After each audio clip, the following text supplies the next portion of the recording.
ndi umugabo narabaye umusore inshuro ryamana n'umuhungu niko agaciro kawe kagabanuka nushaka ubyemere ndabizi kuko ngewe umuhungu araza akavuga pastor wazanshakira umukobwa witwara neza wese witwara neza ngo urumva nyine ngo ariko ngo abakobwa bakijijwe neza we ngi witwara neza ariko urashaka mushakira uwitwara neza hari nabo najyaga mbibwira ahubwo n'ubwo reka ngushakira uw'ikirara muhuje imico wowe ufite imico y'ibirara urashaka ngo nishake umukobwa wanjye mwiza nshima mushyingira umuhungu w'ikirara ikibazo dufite nuko abantu bakoreye Imana bayitunganiye bakarinda bageza ku ndunduro no muri Bibiliya ni bake no mu itorero ni bake njya mbona abantu twakirijwe rimwe abagihagaze kabisa bavuga ijambo ry'Imana ringana n'imyaka wamaze wababarira ku ntoki abo nafataga nk'icyitegererezo nkiri muto bamwe ndababona uno munsi nkababura aracyahari ariko nyine Satani yaramwogoshe ashyiraho tondeza arangije buriya hari ibintu bijyana kunywa no kubyina hari ibindi bijyana na byose ndi bitindeho hanyuma ku myaka 25 nsoma Bibiliya ndakizwa iyo mvuga rero ibintu ugomba kureka ndabizi himara gukizwa sinjya ntinya gutanga ubwo buhamya kuko n'ubwanjye nta wundi ubuntangira himara gukizwa kureka inzoga ntabwo byangoye icyangoye ni ukureka igipindi cyo mu kabari yewe nakundaga ibipindi byo mu kabari buriya mu kabari habaho ibiganiro by'imburamumaro abantu bicara bakakubwira ugiye kuva muri guverinoma n'ugiye kwinjiramo kandi baticara muri kabineti bakakubwira ibyaraye bakakubwira rero ibyo biganiro umuntu akiri umujene arabikunda kwicara mugashyiraho guverinoma nshya kandi muticara muri kabineti tari n'abajyanama ba perezida rero maze gukizwa mwumvugize ukajya mu barokore ugasenga ukaba intangarugero rwose ntusinda wowe uri umurokore special umva rero agatendo k'Imana umurokore special umwuka aratangira arabibyinisha mu bwonko bwanjye umurokore special akuramo umurokore ashyiramo omelette bita numva omelette special murayizi haba harimo jambo harimo inyanya harimo ibipavuro harimo sasa jewe umurokore special biravuga ngo ndi umurokore uvangavanze nka omelette special aba special murahari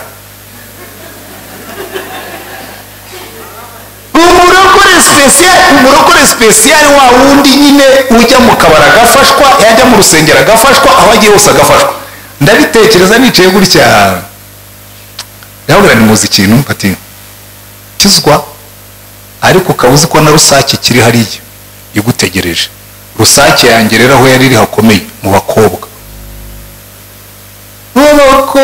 umva niyo nabaga ntashaka kubajyamo baranyizaniraga ticara mbwira Imana se none bariya bo ndabakizwa n'iki umurete special ndawukize bariya bo ndabahungira ndatangira rero nishyiraho amadisipline akomeye ndifunga ndavuga ngo nta mukobwa nzongera gusura nta mukobwa uzongera kunsura nta mukobwa nzongera kuramutsa tuzajya tuvuga na distance ariko ndimo gusenga rero nabasha amasengesho kuko erega abasore mwese abahungu ariko iby'abakobwa simbizi ariko nawe menya utarishyashya buriya abahungu uraryama wabyuka ugasanga umubiri wakugoye ugasanga imitingito ni Imana ko nari nzi ko imitingito izarangirana n'agakiza ikaba igihari imitingito iracyahari inkumi iranyura imbere yanjye nkumva ibinyugunyugu biragurutse bizagenda bite mfata amasengesho yo kwiyiriza ngo ujye kwica ibinyugunyugu n'imitingito ndagenda ngeze Imana irambwira ngo rero nkubwire iyi mitingito n'ibinyugunyugu ambwira ngo rero niba ushaka gukiranuka ujye ugendera imbere yanjye aho uzajya hose ujye umenya ko nkureba. Ndabanza mfata amezi yo gukora antrenoma, njya mbwira abantu ariko burya gukiranuka biroroshye. It's not about me. Gukizwa neza, abantu bavuga ngo rwose ngo gukizwa neza, ntabwo ni gukizwa neza nicyo kintu cyoroshye mu buzima. Mu bintu byose bibaho gukizwa neza nicyo cyoroshye. Kubera iki? Aho kugira ngo mare igihe wihambira wizirika imigozi nkuko nakoraga, niko Imana yambwiye ngo iyi migozi yikureho. Genda shaka umuntu ufite freedom, wiyakira nk'umusore, ukajya wumva imitingito kabisa ihari, ukavuga ngo iki ni ikimenyetso cy'uko ndi muzima, ugashyiraho akadomo. Ariko ntutegekwe n'imitingito, ugategekwa n'Imana. Ingumi zakunyura imbere ukazibona ko ari nziza pe, ibinyugunyugu bikakubita amaboko, ariko ukavuga ngo okay fine, ni ikimenyetso y'uko ndi umuntu muzima, bikagarukiraho. Ariko kugira ngo ibyo bye kugutegeka, Imana irambwira ngo kunyura muri iriya nzira yo kureka. Hello? Ariko waretse iki? Utangira gukurikira Yesu, waretse iki? Wagambiriye iki?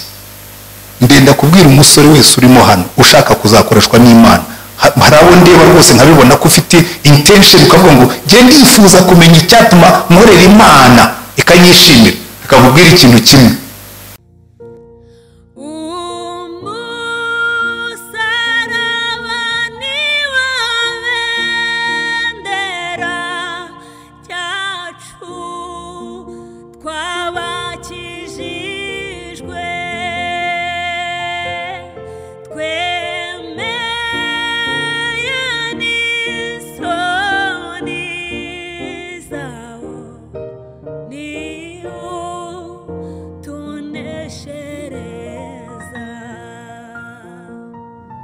Uwiteka yaduhaye ngo tuyishimiremo, Imana yatwemereye. Reka ngusabe yazamura Imana n'amaboko Imana yaguhaye. Haleluya, haleluya. Ijambo ry'Uwiteka muri Zaburi 50 riravuga ngo ibihumeka byose bishima Uwiteka. Ese muri guhumeka? Haleluya, amen.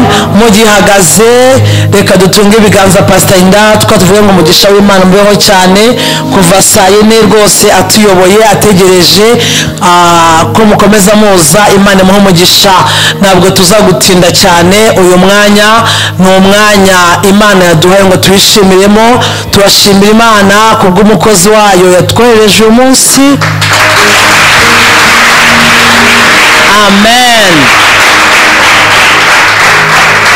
No umuntu udakunda ko bamuvuga cyane ubwo, ariko ndamuvuga, ni Pastor Antoine Rutayisire.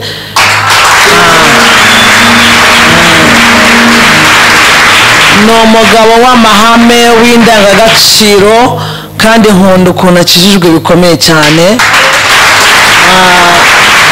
Ni umubyeyi w'imfura mu mico, mu myifatire. Muvugana ibintu ukumva birajyamo neza. Niwe rero ugiye kutubwiriza nk'urubyiruko, dutewe iteka rikomeye cyane. Reka na service online nayo tuyikomere amashyi, ndabizi ko mudukurikiye hano. Haleluya, haleluya. Muranyemera tumwakire Pastor Antoine Rutayisire n'amashyi menshi. Reka dukomere Imana yacu amashyi yamuduhaye. Reka dusenge Imana maze atugezeho icyo Umwuka Wera yamaye kutubwira. Mana yacu, Mana ikomeye, Mana ihambaye, tugushimiye kubw'ubwe bukomeye cyane Mwami. Uri hejuru y'amajuru, urahambaye. Twakiriye umwana wawe mu bwami bwawe Mwami. Reka uduhane umugisha, umukoresha nk'uko usanzwe ubikora. Hari ibyo wateguye muri we no muri twebwe. Reka Mwuka Wera ari we umuyobora, natwe tuyobore kumva neza ibyo ushaka, tube uko ubishaka umunyuzemo. Tuguhaye karibu n'ikaze muri we, nuganze hano, nuganze muri twebwe, ni mu izina rya Yesu, amen. Karibu mushumba, Mana bahe umugisha. Amen. muraho mwese ashimwe.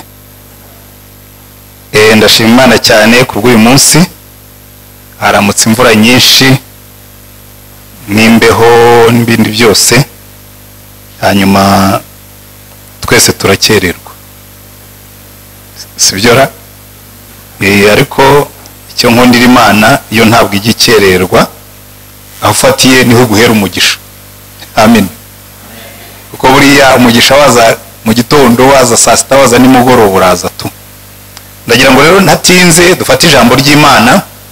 Nyakunda kubwira abantu ngo iyo bantumiye nkunda kumvira. Iyo wanditse umurongo wa Bibiliya hariya nimureba iriya posteri bakoze, banditseho ngo dukore tukiri abasore. Tugire dute? Dukore tukiri abasore. Hanyuma bashyiraho umurongo wo muri Yohana igice 21 kuva ku murongo wa 18 cyangwa n'umurongo wa 18, baravuga ngo saramubwira ati ragira intama zanjye, nukuri ndakubwira yuko ukiri umusore wikenyezaga ukajya aho ushaka hose, ariko nusaza uzarambura amaboko undi agukenyeze akujyane aho udashaka. Yohana yaduhaye igisobanuro cy'aya magambo Yesu yabwiye Petero. Hari yenjya nicara nawe n'ibyo byose ibyo yavuze ni igice cy'ukuri, ariko hari n'ukundi kuri ku rundi ruhande. Amen. Kuko hano Yesu yabwiye Petero, aramubwira ngo ukiri umusore warikenyezaga ukajya aho ushaka. Amen. Warikenyezaga ukajya aho ushaka, ariko nusaza uzarambura amaboko undi agukenyeze akujyane aho udashaka. Hanyuma Yohana akadusobanurira ngo yabivuze ngo ashaka kwerekana yuko Petero azapfa bamujyanye, ngo icyatumye avuga atyo ni ukwerekana urupfu azubahisha Imana. Amaze kuvuga atyo aramubwira ati nkurikira. Ariko njye nibwira yuko ntabwo ari biriya Yesu yamubwira rwose. Buriya amagambo ya Yesu ahora atumbyemo ibisobanuro bitandukanye bitewe n'ubireba. Haleluya. Aravuze ngo ukiri umusore warikenyezaga ukajya aho ushaka, ariko nukura uzarambura amaboko undi agukenyeze akujyane ndetse naho udashaka. Haleluya. Ndaza kubibasobanura mu bundi buryo, ariko reka manze mpere kuri iki kintu cyitwa gukorera Imana tukiri abasore. Point ya mbere nayise ngo Imana ni Imana y'urubyiruko. Haleluya. Nimwitegereza muri Bibiliya no mu mateka y'itorero, iteka ryose iyo Imana igiye gukora ihagurutsa urubyiruko, ntabwo ihagurutsa abasaza nkanjye. Natwe duhaguruka twahagurutse turi urubyiruko. Ushobora kubona umuntu arimo gukorera Imana ashaje, ukavuga ngo ariko Imana ihagurutsa n'abasaza. Nawe ntabwo uzabyitonde. Mureka mbahe ingero zimwe. Abantu bamwe barakubwira ngo Mose ngo Imana yamuhamagaye gukorera Imana ngo afite imyaka 85. Avuga ntoya, Mose yatangiye kare, kuko Mose we Imana yanatangiranye nawe akiri uruhinja. Ntabwo ibya Mose bihuye n'ibyacu. Ibya Mose abantu bamubona kuze ahagurutse avuye i Midiyani kwa Yetiro, aho yaragiraga intama agiye kuvana Abisirayeli muri Egiputa, ariko urugendo rwa Mose rwatangiye akiri umwana. Kubera iki? Bibiliya iratubwira ngo Mose igihe yavukaga, Farawo yari afite gahunda yo kwica abana b'abahungu bose. Ngo ariko ababyeyi ba Mose baramureba babona uyu mwana ari umwana ngo ufite igikundiro cy'ubundi bwoko kidasanzwe. Ngo baramureba batari ku Imana si wo kwicwa. Nyina ngo aramufata, Imana imushyira mu mutima, kuko yari imufitiye umugambi, imushyira mu mutima wo kumushyira mu gatete cyangwa agatebo, arakaboha amushyiramo. Ubwo yari yashashemo n'imyenda n'ibindi byangombwa kugira ngo amazi atajyamo. Baramujyana bamushyira muri Nili. Kuki bamushyize muri Nili? Imana yari irimo kwandika amateka ya Mose. Ndenda kukubwira ko nawe wicaye hano, buriya aho wavukiye ntabwo ari accident. Ushobora kuba waravukiye ahantu habi, ahantu hahandi n'umuntu atakwifuza kuvukira, ariko Imana ikavuga ngo icyatumye nkureka ukavukira hariya ni uko nshaka yuko wowe uzaba icyo nshaka kuba cyo, bikagaragara ko ntaho Imana itakura umuntu, ntaho Imana itamugeza. Haleluya. Mose aragenda, kuki Imana yamucishije iriya nzira? Ngo umukobwa wa Farawo Imana igomba kuba yarateje icyokere, nyina wa Mose amaze gushyira agatebo muri Nili, Imana izamura temperature, izamura icyokere mu cyumba cy'umukobwa wa Farawo, abwira abaja be ati nimumerekeze njye kuri Nili kwiyuhagira. Baramanuka, bageze kuri Nili bagiye kwiyuhagira, nta cyari kuza yuko Mose aba asinziriye igihe umukobwa yiyuhagiraga. Imana igomba kuba yaratumye marayika aramubwira ngo genda urye kariya kana urwara karire, kuko hari umugambi mfite nshaka gusohoza. Akana kararira, umukobwa aravuga ati kuko numva akana karimo kurira mu bifunzo, mugende murebe aho ko akana karirira. Baragenda basanga akana mu gatebo, baragaterura barakazana. Akarebye, Imana igomba kuba yahise ihindukiza umutima w'uwo mukobwa. Urumva uyu ni umukobwa wa Farawo. Farawo niwe wategetse kwica abana b'abahungu ba Isirayeli bose bavutse, ngo aravuga ngo ehe, ngo aka ni akana k'agaheburayo, ngo ahita agakunda. Kandi ubundi yaragombaga kukanga, akavuga ati nimukanige kuko papa yavuze ko utu twana twose tugomba gupfa. Ngo ahita agakunda, aragaterura.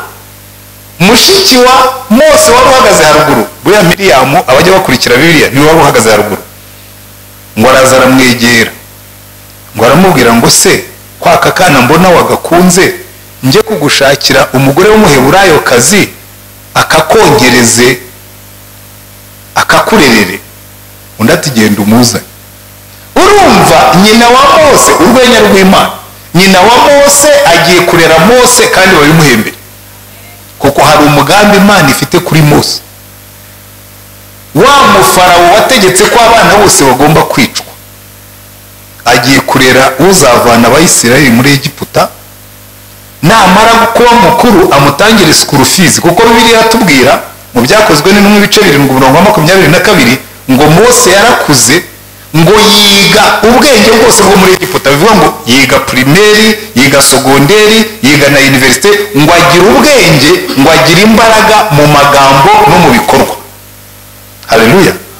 Kuko hari icyo Imana yari irimo gutegura ku bwa Mose. Ariko Bibiliya irasubira inyuma, hariya mu Baheburayo 11 umurongo wa 24 bakatubwira ngo Mose amaze gukura, mu yandi magambo Mose amaze kuba urubyiruko rushobora kwitekerereza.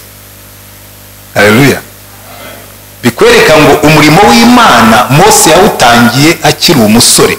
Ubwo nari ndafashe umwe muri Bibiliya gusa ugaragara atangiye umurimo w'Imana ari umusaza, ariko nimusoma muri icyo gice cyo mu Baheburayo 11 baratubwira ngo Mose amaze gukura, ngo areba yuko kwitwa umuhungu w'umukobwa wa Farawo ari gatoya, ngomba kumakinga choice. Kuko buriya hari ikintu kimwe mugomba gusobanukirwa nk'urubyiruko. Ikibazo dufite cy'abantu benshi, baba ari batoya baba ari bakuru, hari inzira ugomba gucamo kugira ngo ukorere Imana. Iyo nzira irafunganya, niko Yesu yavuze, ariko iyo utayiciyemo, aho waba waravukiye hose, imigambi yose Imana yaba ifite ku buzima bwawe ntiyisohoza. Kuko hari inzira ebyiri, ngo imwe irafunganye, ngo abayigendamo ni bake, ngo indi ni igihogere, biroroshye kuyigendamo, ngo abayigendamo ni benshi, ngo ariko yijyana kurimbuka. Kandi usanga urubyiruko rwinshi ariyo mugendamo. Ntimumbwire ngo murakijijwe, ndi umupasitori, namaze n'akazi kenshi nagakoze mu rubyiruko. Imyaka myinshi y'ubuzima bwanjye nayikoze mu rubyiruko, kuva mfite imyaka 20 kugeza kuri 25, ubwo nanjye nari urubyiruko, sibyo? Ariko jewe narangije university mfite imyaka 24, mpita nkora mu rubyiruko, kuko nabaye umwarimu muri university mva muri universite bandinganije, iyo ni politike twagiraga intasi, iyo ngiye kubasobanurira njya kwigisha n'ubundi muri tronkome mu rubyiruko, nanjye ndi urubyiruko, mva mu kazi k'ubwarimu njya kuyobora za GBI, abanyeshuri bo muri za universite mu rubyiruko, mvamo aho nakoze hose no mu itorero habaga harimo urubyiruko. Ikibazo cy'urubyiruko gikomeye turaza kukigarukaho, ni iki ngiki Mose yakemuye. Baratubwira abo mu Baheburayo ya 11 ngo kwizera niko kwatumye Mose ubwo yaramaze gukura yanga kwitwa umuhungu w'umukobwa wa Farawo, ahubwo agahitamo kurenganywa n'ubwoko bw'Imana, abirutisha kumara umwanya yishimira ibinezeza by'ibyaha, kuko yatekereje yuko gutukwa bamuhora Kristo ari ubutunzi buruta bw'Abanyegiputa babitse bwose, kuko yatumbiraga ingororano azagororerwa. Mose yatangiye ari muto afite vision, ngo yatumbiraga, yaravugaga ati ibyo ari byo byose hari ingororano ndayibona iri kure ariko irahari, ngo kubera iyo mpamvu arekura ibintu bitatu ubundi bigora abantu bose n'abato n'abakuru, bigora kubirekura. Icya mbere baratubwira ngo ahitamo, ntabwo ari ibintu byamugwiririye, ntabwo ari ibintu yahatiwe, ntabwo ari ibintu yategetswe, we yarize, amaze kwiga, amaze gusobanukirwa, ahitamo. Ikibazo turaza kubigarukaho kenshi, ikibazo uzagira mu buto bwawe ni uguhitamo. Guhitamo ibyo ujyamo n'ibyo utajyamo, guhitamo abo mugendana n'abo mutagendana, guhitamo ibyo ukora n'ibyo udakora, guhitamo. Mose icyatumye agira imbaraga ngo yamaze kuba mukuru ahitamo.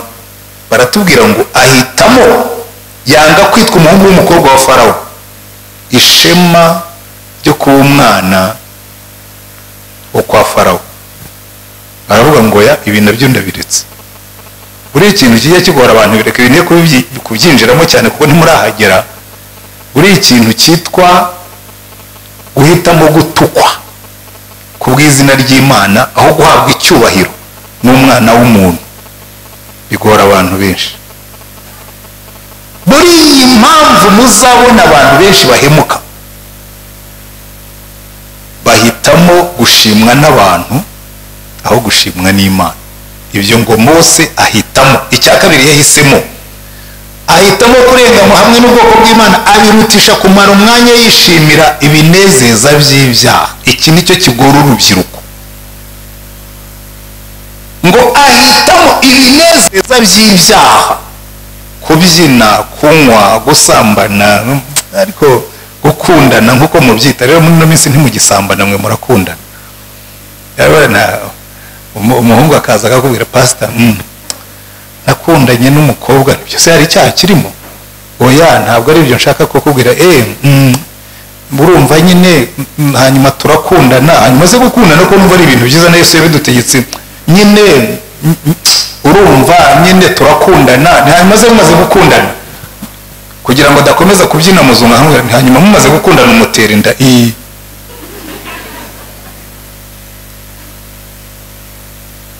Hariya baratubwira ngo Mose amaze kuba umusore ngo ahitamo kureka ibinezeza byose by'ibyaha. Buriya abasore muzabona muri Bibiliya bagize umumaro. Daniyeli yageze i Babuloni kandi hari ahantu kabisa, nimwitegereza neza, Daniyeli yari wa muhungu ugomba kunezererwa Babuloni tu, kuko baratubwira ngo umwami yari yategetse ngo munshakire abana b'abasore, icya mbere beza, ba Mr. bamwe ba Handsome, ba basore beza ngo badafite inenge ku mubiri. Hari umuhungu ureba cyangwa umukobwa ukabona kuva ku amano ye ararambuye neza, amaguru ye araringaniye, amataye wagira ngo bashyizeho igipimo, kuzamuka kugera mu n'amatwi ye ntaba ari imbangura ngo rero. Bene uwo muhungu, umusore mwiza uhagarara kabisa, abantu bamuri bakavuga ngo uriya musore kabisa ni Handsome. Ba Daniyeli bari muri iyo kategori. Hakongeraho n'ikindi kintu ngo bazaze ari abasore ngo b'ingenzuzi, so babandi bazi ubwenge, ureba nyine ukavuga ngo uriya musore ngo uretse no kuba mwiza ngo no mu ishuri ni umuhanga. icya gatatu ngo bavuka mu miryango myiza. muze kureba abantu Nebukadineza yari yasabye ibintu bine yasabye ngo baba ari abana bavuka mu miryango myiza, batari bamwe bamupfunuka bavuye epfo hariya mu kabande. Babana b'ahantu bazi uko ucana microwave, bazi uko bateka kofi, bazi uko umuntu yicara ku meza akarisha ikanya ayifashije ukuboko kw'ibumoso n'icyuma gifatishije ukw'iburyo, batabanga amaboko iyo barimo kurya. Mbese babana bazi bari polished. Abana noneho ngo bafite na confidence, kuko hari umuntu ushobora kuba afite ibyo bindi byose ariko ugasanga iyo bamuhagaze imbere y'abayobozi abira icyuya ukagira ngo bamwuhagiye. Donc wa muhungu ufite ama confidence ushobora guhagarara imbere y'umuyobozi, aruhagarara imbere ukabona akaba ari ingenzuzi, azi ubwenge, akaba ari inyuma agaragara neza kandi avuka no muri famiye. Ubundi ibyo bintu bine kubihuza, uwo musore ushatse wamusezeraho, urupfu ruba rumuhigira hafi. Naba ari umukobwa, umva kuba umukobwa byo ni bibi kurushaho. Umukobwa yivukira hano mu mujyi, uvuka nta pamperse bazanye, nta bibero bakuguriye, nta n'amavuta, ukura nta uniform bagutangiye, aciro mu maso ye. Ndabibabwira ndi umugabo narabaye umusore. Inshuro ryamana n'umuhungu niko agaciro kawe kagabanuka. Nushaka ubyemere ndabizi, kuko ngewe umuhungu araza akavuga pastor wazanshaki umukobwa witwara neza. Wese witwara neza ngo urumva nyine ngo ariko ngo abakobwa bakijijwe neza, we ntiwitwara neza ariko urashaka mushakira uwitwara neza. Hari nabo najyaga mbibwira, ahubwo n'ubwo reka ngushakira uw'ikirara muhuje imico. Wowe ufite imico y'ibirara, urashaka ngo nishake umukobwa wanjye mwiza nshima mushyingira umuhungu w'ikirara. Oya, ahubwo nimbona hari n'uwo mwuzuye nawe, hari umuhungu nigeze kubwira, nimbona hari n'uwo mwuzuye nawe nzica ubukwe. Ubwira n'uriya muhungu ni ikirara, mureke ashaka ibirara byene wabo. Kuki aza kumbwira ngo nimushakire umukobwa mwiza utiyandarika? Ahubwo we wamaze abandi none urashaka gutwara umuzima, twara ibirara muri biriya byo wirirwa wandavura nabyo.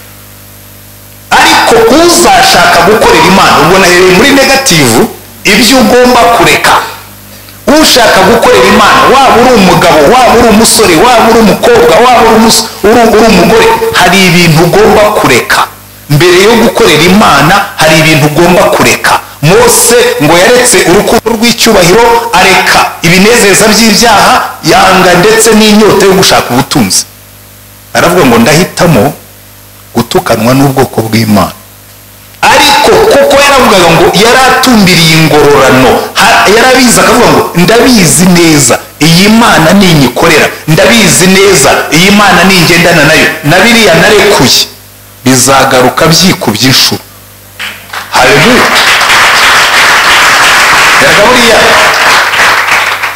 ikibazo dufite nuko abantu bakoreye Imana bayitunganiye bakarinda bageza ku ndunduro. No muri Bibiliya ni bake, no mu itorero ni bake. Njya mbona abantu twakirijwe rimwe, abagihagaze kabisa bavuga ijambo ry'Imana ringana n'imyaka wamaze, wababarira ku ntoki. Abo nafataga nk'icyitegererezo nkiri muto, bamwe ndababona uno munsi nkababura. Aracyahari, ariko nyine Satani yaramwogoshe ashyiraho tondeza, arangije ashyiraho neza, aricara nyine aracyakizwa, ariko imbaraga zashizemo. Kubera iki? Hari ibyo yanze kureka. Kuko kugira ngo uzakomeze, turimo turiga gukorera Imana, sibyo? Kugira ngo uzakorera Imana urangize urugendo, ikizakugora cyane si ibyo ugomba gukora, ikizakugora cyane n'ibyo ugomba kureka. Haleluya. Ikizakugora uzi umaze kuba pastori, ibi bitatu bihita bigaruka mu mbaraga. cyubahiro cya pasitori ukagikurikira, Imana ikagenda ikugabaniriza, ikavuga ngo uriya muntu rero turabona ashaka kuzamuka cyane, mugende mugabanya ruriya rwego rwamuzamuraga kuko ashobora kuducika.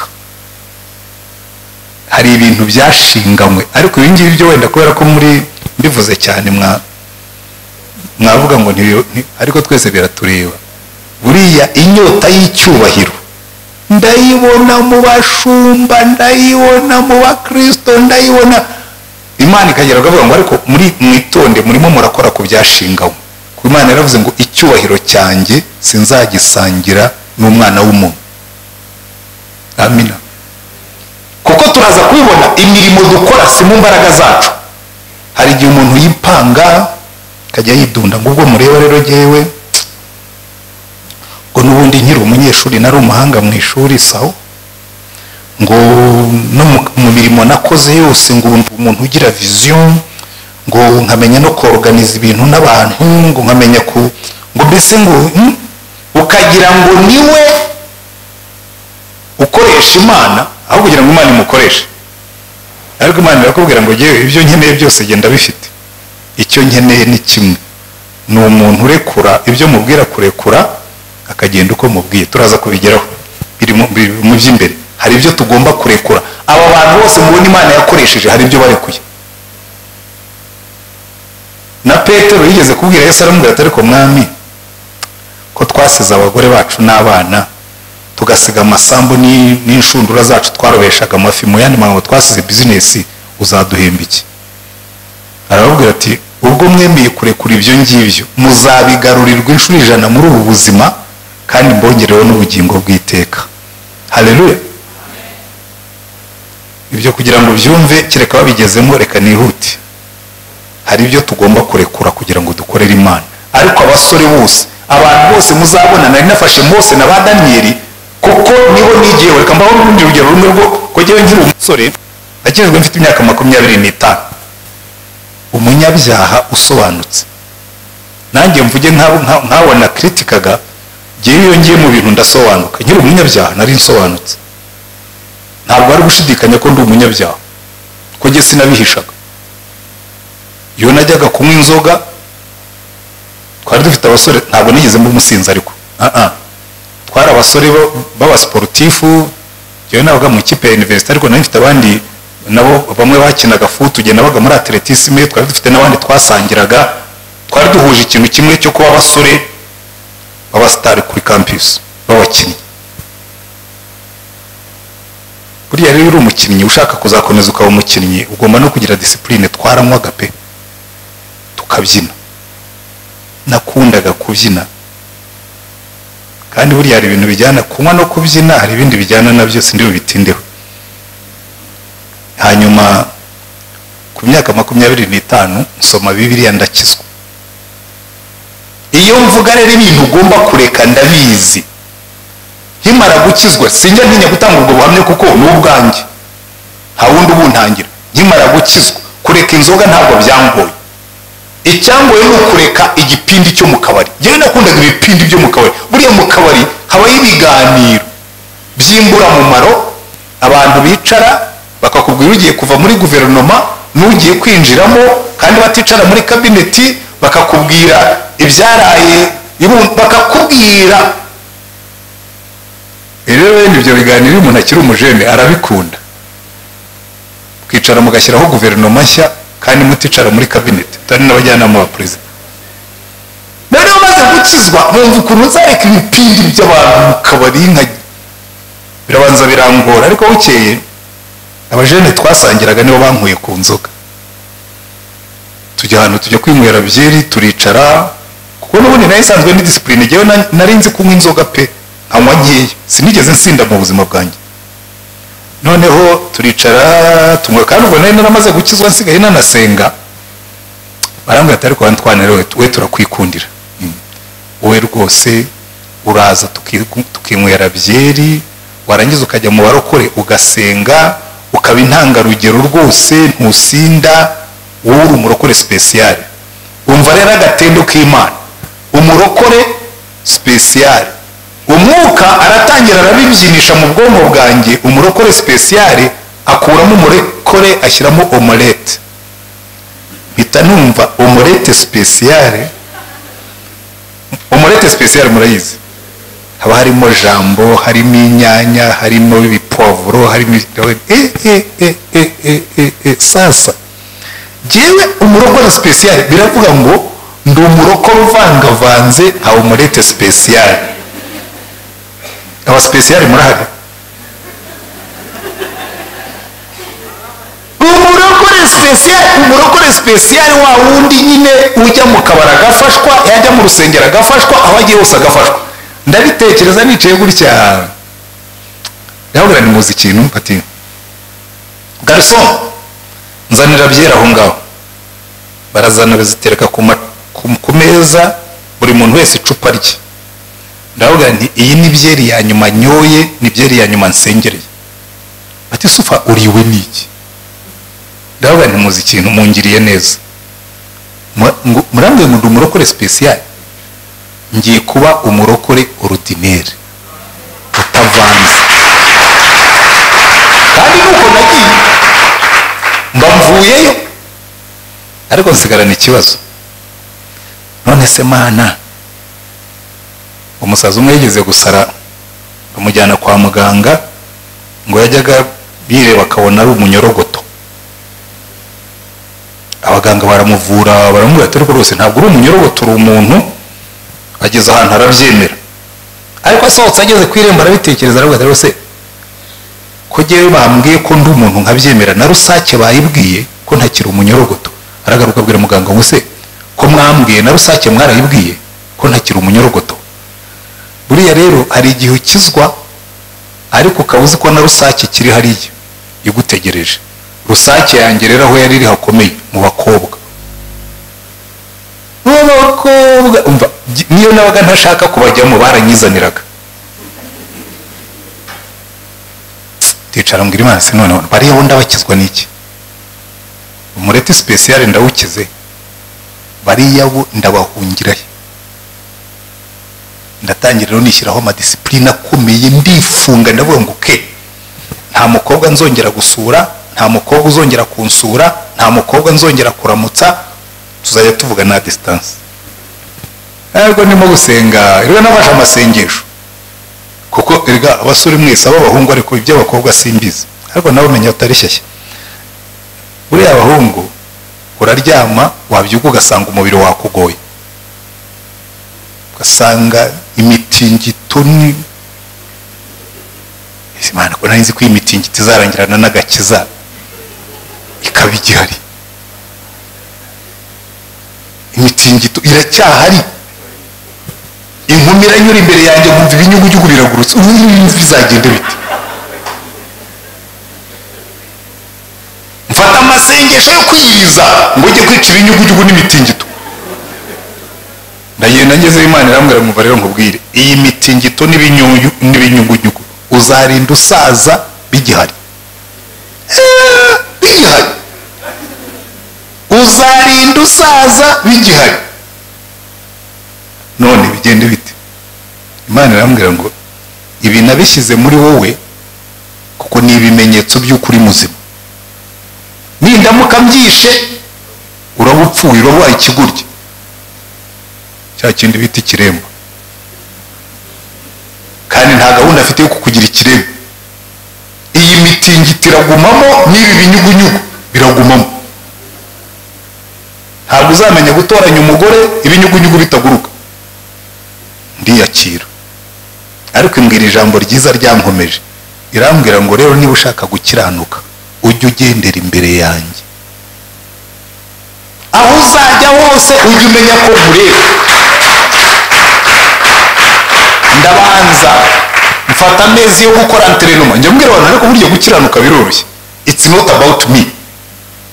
Gukizwa neza, abantu bavuga ngo rwose ngo gukizwa neza, ntabwo ni gukizwa neza nicyo kintu cyoroshye mu buzima. Mu bintu byose bibaho gukizwa neza nicyo cyoroshye. Kubera iki? Aho kugira ngo umare igihe wihambira wizirika imigozi nkuko nakoraga, niko Imana yambwiye ngo iyi migozi yikureho. Genda shaka umuntu ufite freedom. wiyakira nk'umusore ukajya wumva imitingito kabisa ihari, ukavuga ngo iki ni ikimenyetso cy'uko ndi muzima, ugashyiraho akadomo, ariko ntutegekwe n'imitingito, ugategekwa n'Imana. Inkumi zakunyura imbere ukazibona ko ari nziza pe, ibinyugunyugu bikakubita amaboko, ariko ukavuga ngo fine, ni ikimenyetso y'uko ndi umuntu muzima, bikagarukiraho. Ariko kugira ngo ibyo bye kugutegeka, Imana irambwira ngo ujye ugendera imbere yanjye ukiranuke. Noneho ntangira muri iyo myaka, icyo nshimira Imana nuko yabikoze nkiri muto, ntangira muri iyo myaka kujya ngenda numva Imana indeba, nkagenda numva Imana indeba, nkabwira umutima wanjye cyane cyane nk'iyo navuga ngiye gusura abakobwa cyangwa waje kunsura, wibuke boss arandeba. Bigeze aho birafata. Ubugye rwose njya mbibwira abantu, niyo wanshyira ahantu ukambwira uti tugiye kugushyira hariya muri kiriya cyumba nicyo dusigaranye cyonyine, urararanamo n'uyu mugore, kandi harimo igitanda kimwe, nimushaka mu kiraraneho cyangwa uryame hasi, ariko murararana mu cyumba, nabwira nimubwira azaryame, nta kibazo. Kubera iki? Waba ushobora gusambana umuntu akureba? Byagukundira? Jewe rero namenyereje umutima wanjye kwaho njya hose Yesu andeba. Nayoboye imiryango y'ivugabutumwa irimo abagore n'abakobwa, nayoboye church irimo abagore benshi barenze ibihumbi. Nshobora kurahira nkavuga ngo iki kiganza cyanjye gifite ubuhamya, n'aka kanwa kanjye gafite ubuhamya. Hari ibyo ntashobora kuvuga, hari ibyo ntashobora gukora kubera ko Yesu andeba. Suko ndi umunyembaraga, suko ndi igitangaza, suko oya, mfite umwami undeba. Nshobora gusinyira amafaranga menshi, naranayasinyiye. Nibwo hari umunsi nigeze gusinyira amafaranga mu muryango ndakoragamo wa AEE, hari umuntu wari watsindiye isoko rya miliyoni 400, yagombaga kutwakira centre y'urubyiruko. Ndamusinyira kandi mu gitondo nasize iwacu twanyoye icyayi cya Mukaba. Umugabo arambwira ati ariko usinya isoko nk'iri ntacyo umuntu aguhaye? Ndamubwira nti se hari ikindi se ugomba kumpa? Ariya mazu nuyubaka na biriya bibuga ukabitunganya neza ukabimpera igihe, nta kindi nkusabye. Ngo ariko abandi ngo tujya, ndamubwira ngo mu bwoko bw'iwacu nta sogokuru witwa abandi ubamo, nta data wacu witwa abandi, nta n'amasenge bandi, ntabwo ibyo mukorera abandi mukorana n'abandi ni ibyanyu. Hari ibyo ntazakora Yesu andeba. Arambwira ngo uzapfa udakize. Ndamubwira ni umunsi napfuye uzaze kumpamba, nimpambwa nk'udakize nibwo uzamenya yuko Imana ibeshya. Ariko icyo nende kubwira si icyo, hari ibyo utazakora kuko Yesu akureba. Iyo niyo secret. Ushaka gukorera Imana, banza umenyane nayo, ugendane nayo, uririmba Imana uzi, uririmba uzi ko Imana ikureba, uririmbe nurangiza kuririmba uzi ko niyo utashye kureba, niyo uri wenyine kureba, niyo wagiyeho batakuzi kureba. Jewe ndagenda cyane Burayi, Amerika, Australia, hehe, kandi aho hose ndara mu mahoteli. Ariko nyabwira umugore wanjye nkamubwira rwose ujye unyizera, atari jyewe wizeye, ujye wizera Yesu uri muri jye, kuko hari ibyo ntazakora Yesu andi, hari ibyo ntazakora. Ibyo mbiziranyeho na Yesu, hari ibyo ntazakora Yesu andi. Njya mbwira abagabo nkawe ngenda umugabo udashobora guca umugore inyuma kuko mfite Yesu. Si uko ndi umugabo w'igitangaza ufite imbaraga, no. Si nuko nasomye nka mfite doctora muri theology, doctora muri theology ikora n'ibyaha ntikuza, ahubwo ndetse gufasha gukora byinshi kurushaho. Ariko iyo ufite Yesu hari ibyo uvaho burundu. Amen. Ariko noneho reka ninjire muri positive, kuko ndabizi turaza kugira n'umwanya wo kubaza ibibazo no kubisubiza. Numara kunyura muri iriya nzira yo kureka, halo, ariko waretse iki? Utangira gukurikira Yesu, waretse iki? Wagambiriye iki ngenda kubwira umusore wese urimo hano ushaka kuzakoreshwa n'Imana, hari abo ndeba rwose nkabibona ko ufite intention, ukavuga ngo ngiye ndifuza kumenya icyatuma nkorera Imana ikanyishimira, akakubwira ikintu kimwe: gambirira kugendana na Yesu abo umwami w'ubuzima bwawe. Ujye uvuga ngo hari ibyo ntashobora gukora umwami wanjye andeba. Simple.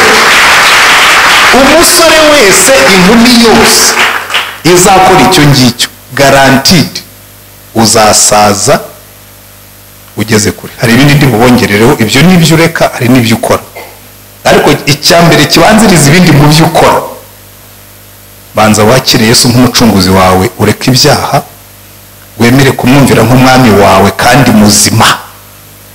Halo abajeni, muranyumva?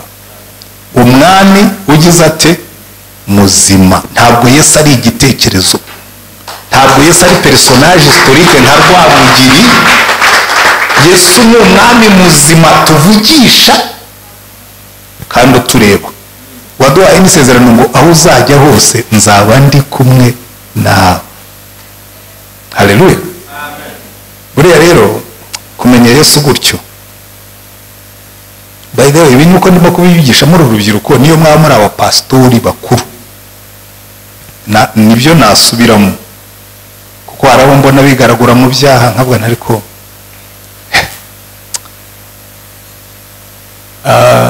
mu YouTube umwe ejo bundi twaganiraga, abana buriya ikibazo dufite ni abapasitori benshi batazi Yesu.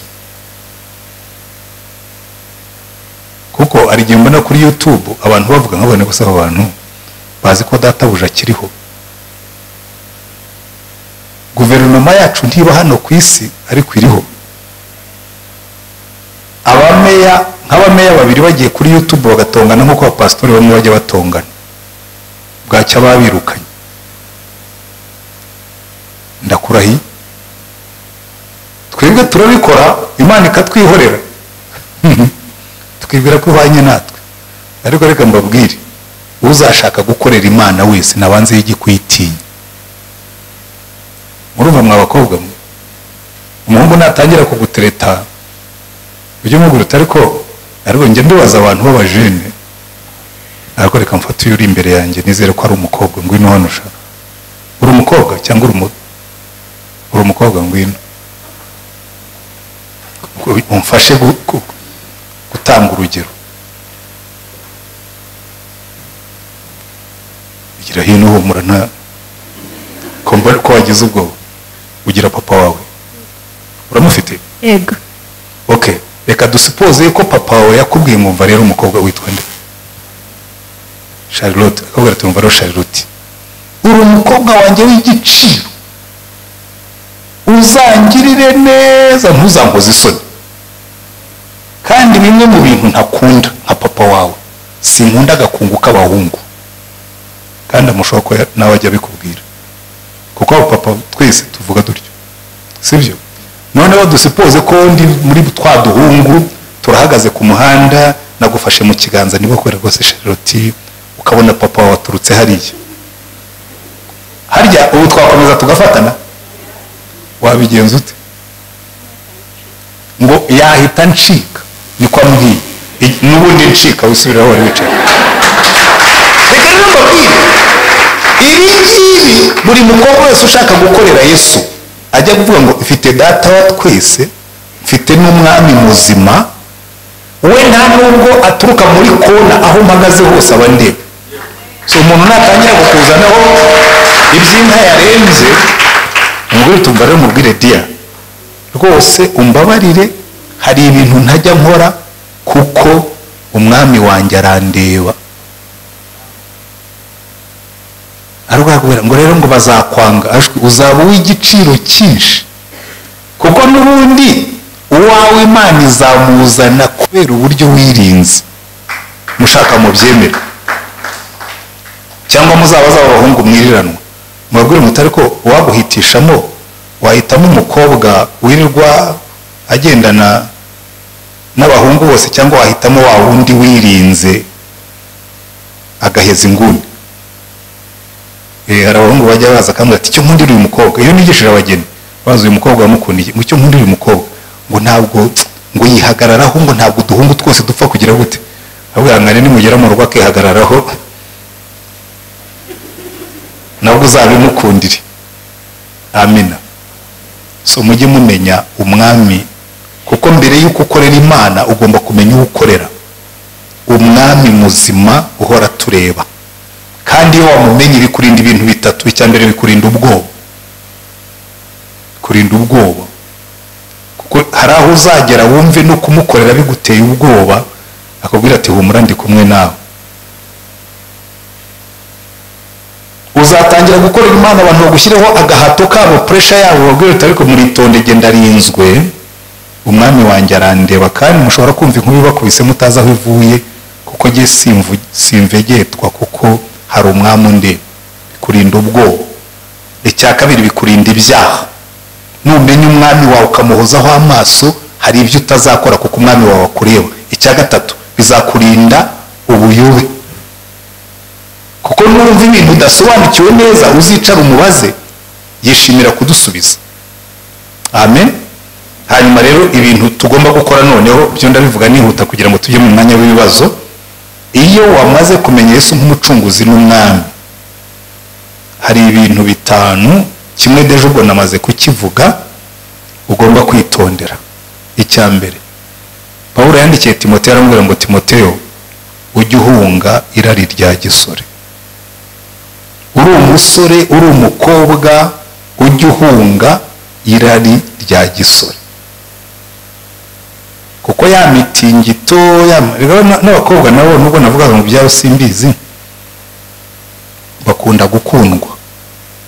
Umwana nk'uyu nguyu Shariro tungana kuriya, ku musaza ungana nanjye ufite imyaka 66 nshobora kuba sekuru, ariko ndaza nkamuririmbira nkamubwira ukuntu rwose kundwa n'umusaza ngo bikumarire. Ere gukirirwa hana wa mwana we uriya musaza ngo ariko urumva ngo nuko utamuzi rero, ngo iyo turi kumwe ngo amagaciro, ngo avuga neza nyine,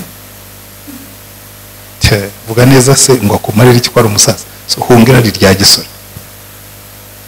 Iyo niyo point ya 1. Abantu bose Imana yakoresheje bize guhungira rya gisore iyo bakira abasore. Icya kabiri, mu rwandiko Paulo yandikiye Abakorinto yarabwiye ngo ujye uhunga bad companies, uhunge ngo kugendana n'ababi byonona ingeso nziza. Bad companies, ibigare, mana ibigare byo rwose nuko n'urubyiruko ndimo kwigisha, ariko n'aba bagore batoya, mana ibigare bisigaye muri uyu mujyi. Hano harimo ibigare byamaze ingo, baragenda bakarokrita abagore batoya, n'abagore bamaze kudivorusa, gafata abagore batoya bakabagira inshuti, barangiza bakabateramo imico mibi zashize mu bigare gusa. Bad companies. N'abagabo ni kimwe. Urugendo ukabura ngo rwose ntabona ko ibi bintu byawe ngo ariko ngo urumva ngo abajama banjye ngo aba friends, nako basigara aba friends, ngo aba friends banjye, aba friends bawe. Bad companies corrupt good behavior. Abantu babi, kugendana n'ababi byonona ingeso nziza. Reka mbaho urugero rumwe muri Bibiliya, zirimo na nyinshi ariko ndabaha rumwe. Ku gihe cy'umwami Dawidi, umuhungu we Amunoni yari umusore, aza gukunda mushiki we, nubwo batari bahuje nyina ariko yari mushiki we, witwa Tamari. Neza ararwara. Bad company. Akagira umuntu witwa Yonadabu, baravuga ngo uwo Yonadabu yari ingurumbanya. Abantu b'ingurumbanya nibo abantu baba bafite ibintu by'udukoryo twinshi n'amayeri n'uburyarya. Yonadabu aramubwira ati ariko urinda urwara, so naza kugusura uzamubwira uriya mukobwa aze kugusura, naza uzagafate. Aragiye koko abibwiye se, aramubwira umbwirire Tamari mushiki wanjye azamvugira agatsima nkarya. Dawidi nk'umubyeyi yumva ko ari ibintu biri simple byoroshye, abwira Tamari ati genda ujye hariya umukorera agatsima rye ndabona yarembye. Naho igihungu cyateza umutego. Tamari ageze mu nzu atangiye akora ya marore y'umutsima ngira ngo n'amandazi yaragiye kumutekera simbizi, abwira abandi bahungu ati amandazi amaze gushya n'ibindi ati nimwiheze mumvire mu nzu. Bari babisezeranye. Abahungu barasohoka, asigara na Tamari mu nzu, akubitaho urugi, arangije amufata ku ngufu. Kuko bakamubwira ati rwose kugiye kumpemukira uri musaza wanjye. Ati waca we si wese mushiki wanjye ibyo mbirimo. Amufata ku ngufu, icyavuyemo umuryango wa Dawidi waroramye kubera ko kantu kamwe. Bad company. Abantu bakujyana mu byaha utari umunyabyaha, ujye wirinda abo mugendana. Niba ushaka kuzakorera Imana uhitemo abo mugendana. Haleluya. Icya gatatu nabwiye ko ibi byo ndabyihutisha kugira ngo mbasigire umwanya wo kubaza ibibazo. Urota inzozi zagutse. Rero ikintu cyica urubyiruko akenshi babaho nta cyerekezo bafite, nta nzozi. Niyo yiga yakunda kubiganira n'abiga kumwe se ushaka kubona amanota ngayo ngo mpfa kwimuka. Iyo numvise umuntu uvuga ngo mpfa kwimuka ubwo mpita niheba, uwo nta nzozi afite. Yuri umunyeshuri jya urota kuba among the best. Urote Shadraka na Meshaki na Abedenego bageze i Babuloni. Ndabaha urugero rw'abantu barotaga inzozi zamutse. Baragenda cyambere ngo Daniel agambirira, niwe uyoboraga abandi, ngo bagambirira kutaziyandurisha ibyaha by'i Babuloni. Cyose kimwe barangije ngo bariga, barasenga, biga basenga, ngo igihe cyo gukora ibizamini ngo umwami yabaza ngo agasanga barusha abandi inshuro 10 muri domene zose bamubajije. Dukeneye abarokore, dukeneye abajene bazi ubwenge biga. Ariko abanyeshuri barimo hano mwamanitse nkareba uko mungana, abiga muri university na secondaire byose na primaire niho hari abarimo. Mumanike cyane ariko ntimukagire isoni zo kuba muri abanyeshuri, ahubwo mufite future. Igihe cyose uzaba uri umunyeshuri jya ugambirira kubona amanota menshi, ariko kurutaho hari ikintu navumbuye. Ujya ugambirira kubaza Imana akakomo kandike mugafate, kuko kenshi ntawigeze akatwigisha. Nanicuza yuko jyewe nize ntarakamenya, kuko inangaha ikintu cyitwa career guidance, gufasha abantu kwisobanukirwa ngo bamenye n'icyo baremewe. N'ahandi ntibabikora neza kuko babaza psychiatre n'abapsikologe n'ibiki, bagakora amateste ngo barebe niba wararemewe gukoresha karimi cyangwa wararemewe gukoresha intoki, uri umutekinisiye cyangwa wararemewe ku. Ariko hari ikintu cyoroshye, uyu murongo muwandike uhinduke career guidance yanyu. Bibiliya iratubwira, halo muracyari maso? Bibiliya iratubwira mu Efeso ibice 2 umurongo wo 8 n'9 n'10 ngo turi abantu Imana yaremye ituremeye imirimo myiza iyo yiteguriye kera ngo tuzayigenderemo muri Kristo Yesu. Buriya rero secret ya success mu buzima iri muri ayo magambo. Imana ikurema hari imirimo myiza yiteguriye kera utari warema, ikurema kugira ngo uzayigenderemo. Rero nubyuka buri gitondo ujye ubwira Imana ngo Mana sinkeneye kurota inzozi zihambaye, nzi kundema wandemeye imirimo myiza witeguriye kera ngo nyigenderemo muri Kristo Yesu. None uyu munsi nishyize mu biganza byawe, uyobora intambwe zanjye kugira ngo iyo mirimo aba ariyo nzagenderamo. Bigenda bite? Buri iyo wiga ubaza Imana, hari aho uzagera ugomba gutoranyamo ibyo wiga, n'amanota uzabona iyo usenga gutyo azaba kuganisha hahandi mu by'Imana ishaka kuzabacyo. Ariko iyo mbimenye nkiri mutoya giye hari ibintu biba byaranyoroheye. Giye njya kwiga muri university, ubundi nize mu seminari numvaga nzaba padiri, ariko ibyo padiri ku myaka 19 bya bindi nababwiye nkumva ibinyugunyugu ni byinshi, nkumva mitingito nayirahari nkabane se iyi mitingito nibi binyugunyugu nareba hanze nkabona inkumi zose zabaye nziza. myaka 19 inkumi ziba zatangiye kugukurura pe wumva waziba hafi zikakuba hafi. Abazi izi nkumi zabaye nziza ni imitingito n'ubupadiri butarongora ntibizakorana. Mpitamo kwigira aho barongora njya muri university. Iyo rero menya yuko Imana itibeshye ubwo yanshyiragamo gukunda ikintu cy'ubupadiri, kamweterega buryo ubupadiri sibwo nagushakaga muzaba pastor. Uko nizi university biba byaratandukanye nuko nizi. Kubera iki? Yewe muri university nshaka kwigira science. Yewe n'ubundi inzozi zanjye zari zo kuba umuganga cyangwa nkaba mu veterinary. Numvaga nzajya muri domaine aho bakora ubushakashatsi ibintu biri scientific cyangwa umwagoronome. Kuko numvaga nzakora ubushakashatsi nkavumbura ibintu bihambaye. Hanyuma bagiye kumpa bampa lettre. Umva bampamagaye mu Kinyarwanda n'Igifaransa. Ndabifata mbijyamo kuko twebwe icyo gihe baduhitiragamo njyamo sanga dufitemo n'amasomo y'Igiswahili nanga kukiga kuko numvaga Ikinyarwanda n'Igifaransa n'Icyongereza bihagije. Ariko hari nyavuga iyo mba narabimenye ko nzaba pastori mba narizi Igiswahili cyinshi n'Ikinyarwanda n'Igifaransa n'Icyongereza, izo ndimi eshatu zari kungirira umumaro. None nyasetsa abantu mwabwa ngiye kwiga Igiswahili mfite imyaka 66 ariko nacyo buriya kuri 70 nzaba narakimenye neza. Buriya bwo nabyishyizemo nzabikora. Ariko icyo nenda kukubwira nubaza Imana izayobora intambwe zawe muri ya mirimo myiza yiteguriye kera ngo uyigenderemo. Ariko ujye wicara urota inzozi zagutse. Hari abantu bicara ukabona ngo icyo wampa cyose nagikora oya. Ntabwo ariko Imana yakuremye. Hari umuntu ubaho ngaho ariko mwebwe urubyiruko muri n'iminsi mufite n'ikibazo. Indirimbo mwarangirijeho ngo ujye umbyutsa kare. Mwabyuka se? Mwe mubyuka mutinze mukaryama kare. Kandi nabwo mwamara kuryama ntimusinzire. Ukajya mu gitanda ugafata telefone urachatinga urareba YouTube ukaryama utinze ukabyuka utinze.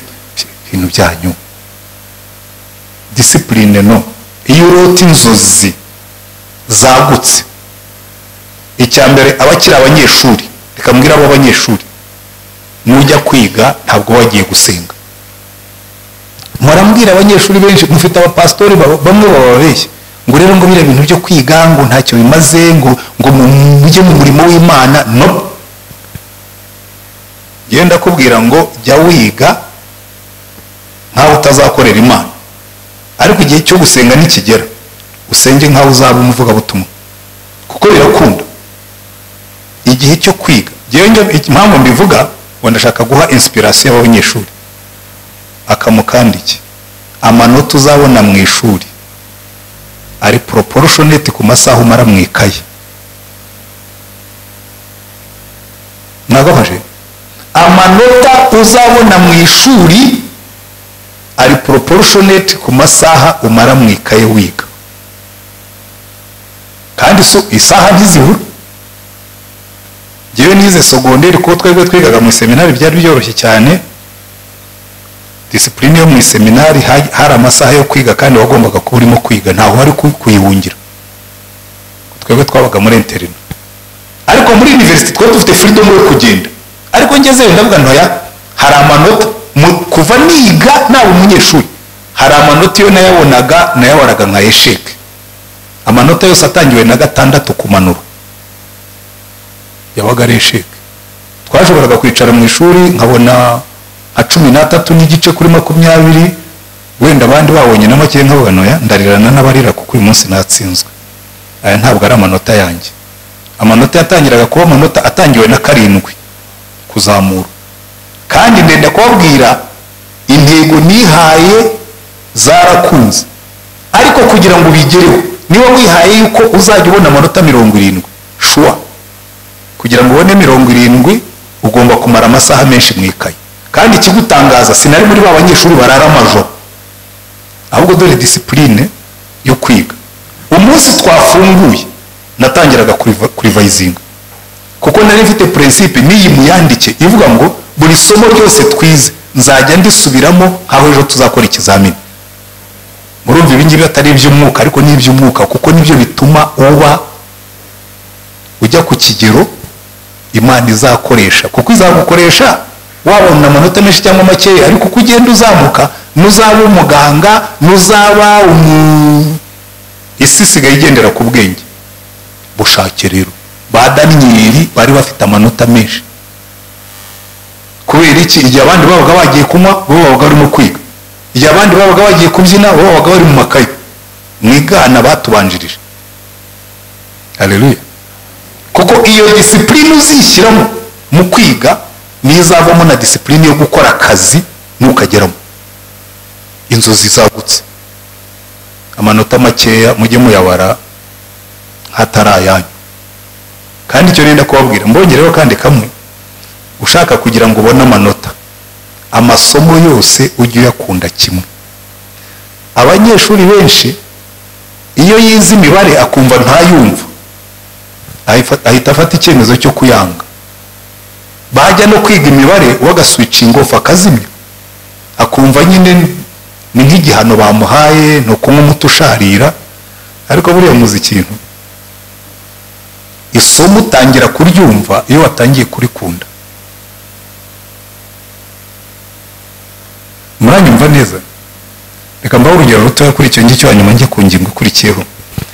Ndimo kwandika teze yanjye ya doktora, hari chapitre imwe yananiye pe, nkandika nabihereza mwarimu akamubwira rwose ubwenge bwawe noneho bwagiye, ibi bintu urimo kwandika ko numva bitayo. Ariko ngezaho ndicara mbwira Imana, ariko mwana iyi chapitre kuki yananiye, izindi zari zarakunze. Numva umwuka arambwira ngo ariko ubundi iri somo muryiga mu ishuri wigeze urikunda? Umunsi uryanga niwo munsi ryakunaniye. Subira inyuma ubanze ubikunde, usome ibitabo byabyo byumve. Subira inyuma koko, numva ndavuze ariko reka njye ndebe iki kintu ubundi wa mugani, bitabo ndabisomye, article ndazisomye, chapitre ndayandika. Mwarimu arambwira ngo ubundi se kare kose wari mu biki? Umunsi nakunze icyo gice cyahise kinyorohera. Buriya rero isomo rikomeye, abiga imibare, abiga fizike, abiga shimi ikabagora, ujye uyigira inshuti yawe, uyiha umwanya munini, ushaka abantu babyumva babaze, ubisengereho ubwira Imana ngo Mana fungura ubwenge bwanjye ibintu mbyumve, kuko ngomba kubyiga mu buryo buzaguhesha icyubahiro. Guaranteed ndababwira bizakunda, ko dufite Imana itwongereramo imiyaga mu byo uzakora byose. Reka twihute, urote inzozi zagutse, uzirote ukiri umunyeshuri, wihe intego ziri hejuru, wihe discipline, niwumva binakomeye ushyiremo udatsindwa, sibyo? Ikintu bita resilience, ushyiremo udatsindwa. Ubundi barakubwira ngo hari D's enye zigenga success. Ugomba kugira ubushake, desire, hanyuma ugafata ibyemezo, decision, hanyuma ukagira gahunda mu byo ushaka kugeraho byitwa discipline, warangiza ariko kongeraho na determination, kuko uzahura n'ibibazo. Izo D's rwose iyo zinjije mu buzima bwawe, success guaranteed. Inzozi zagutse. Icya kane n'icya gatanu nibyo nshorejeho. Icya kane, wimenyereze iri jambo, kuko iri jambo niryo rizakubwira iby'Imana ikunda ubigenderemo, ikubwire n'iby'Imana yanga ubyirinde. Niyo mpamvu buriya nimureba muri Bibiliya ahantu hose babigarukaho. Zaburi ya mbere iravuga ngo hahirwa umuntu utajya mu nama y'ababi, ntahagarare mu nzira y'abanyabyaha, ntiyicarane n'abakobanyi. Ngo amategeko y'Uwiteka niyo yishimira, ngo amategeko y'Uwiteka niyo yibwira ku manywa na nijoro. Ngo azahwana n'igiti cyatewe ku mugezi, ngo ibibabi byacyo ntibyuma, ngo cyera imbuto zacyo mu gihe cyacyo, ngo kandi ibyo azakora byose bizamubera byiza. Successful, guaranteed. Kubera iki? Kubera ko iri jambo iyo risoma hari ubujagari rikuvanamo, kavuga ngo ya ibisimba ikora kuko Imana ibyanga, ibi ndabikora kuko binezeza Imana, kandi iyi Imana yakwishimiye ibyo ukora byose nayo gushyiriramo imiyaga. Mugendere muri iri jambo. Imana yabwiye Yosuwa mu gice cya mbere umurongo w'8 n'9 aramubwira ngo ariko ngo iki gitabo cy'amategeko ntikikakube kure, ngo ujye ugisomamo ku manywa na nijoro, ngo wige kucyumvira, ngo ntuzateshuke iburyo n'ibumoso, ngo nibwo uzabashishwa byose aho uzajya hose. Kandi ndababwiza ukuri, iki gitabo kirimo ubwenge, ibyo uzashaka kumenya byose. Imikoreshereze y'igihe irimo, kwizigamira ibizagutunga ejo birimo, imikorere y'akazi irimo, imyigire irimo, imyitwarire nk'umugabo irimo, imyitwarire nk'urubyiruko irimo, imyitwarire nk'umukobwa irimo, imyitwarire nk'umugore irimo. Ahangaha habitsemo ubwenge bwose uzakenera kugira ngo ube icyo Imana yashakaga kuba cyo. Icya nyuma rero cyitwa uharanire kuzura umwuka no kugengwa nawe. Iki ngicyo ukibagiwe, ibindi byose nababwiye ntacyo cyakumarira. Buriya mbona hano muri ino minsi abakristo benshi iyo muganira akubwira ati bishop wacu yuzura umwuka. Umwuka wa bishop si ukeneye, wowe ukeneye wawe. Ngoye ku giti cyawe ntukandatire ibyo pastori wawe, ngo pastor wacu ngo afite imbaraga, ngo arasenga, ngo abantu bakikubita hasi. Fine, niba bikubita hasi si yo babyutse bigenda bite? Niba bikubitaga hasi bakabyuka nabo buzuye umwuka, nanjye najya njya gusengerayo. Oya, wowe wicara uri inshuti y'umwuka wera. Nubyuka mu gitondo ubwira umwuka wera ngo good morning Holy Spirit. Hari umuntu wanditse igitabo cyitwa gutyo, umugabo witwa Ben Hinn yanditse igitabo cyitwa good morning Holy Spirit. Nawe nubyuka ujye usuhuza umwuka wera. Ubwo tumva rero umwuka wera, umwami wacu yaratubwiye ngo niwe uzatuyobora mu kuri kose. Umwami wacu yaratubwiye ngo niwe uzenda kubyuka bitubwira none uyu munsi uyobore ndakurikira, uvuge ndumvira, utegeke ubuzima bwanjye. Kandi we rwose umwuka arabikora pe. Yewe ndi umugabo wo kubihamya, bituma n'ubuzima bworoha. Hari umuntu akubwira ngo ariko ngo wowe kuko mbona ngo udahangayika. None iyo mpangayika ntabwo ari jyewe uyobora ubuzima bwanjye. Imana yampaye umwuka wera ngo ayobore, jyewe nkurikire, avuge numve, ategeke numvire, ahasigaye umwami akorere muri jye. Kuko buri ikintu cyiza kibamo, hari ijambo Pawulo yanditse n'iryo nsoreza aho muze kubyisomera mu Bakorinto ba mbere ibice 2, ngo iby'amatwi y'umuntu atigeze yumva, ngo iby'amaso y'umuntu atigeze abona, ngo n'iby'umutima utigeze utekereza, ngo Imana yabihishiye abayikunda. Noneho muri icyo gice akavuga ngo rega buriya ngo ninde ushobora kumenya iby'Imana itekereza, ngo ariko twebwe dufite gutekereza kwa Kristo kubw'umwuka we uba muri twebwe. Icyo rero kirakubwira ngo niba ushaka kugera ku kigero gisumbaho nk'urubyiruko, shimikira kuzura umwuka. Bariya abantu bose tubona, Dawidi yakoze ibyaha asenga Imana bigatuma ari Imana unkore ibindi byose, ariko ntunkureho umwuka wawe, ko yarabizi ko ibanga rye ryari mu mwuka wera. Abantu bose Imana yakoresheje irabanza ikabashyiraho umwuka. Reka rero ngarukiriza aha ngaha, turaza kubisengera dusoje.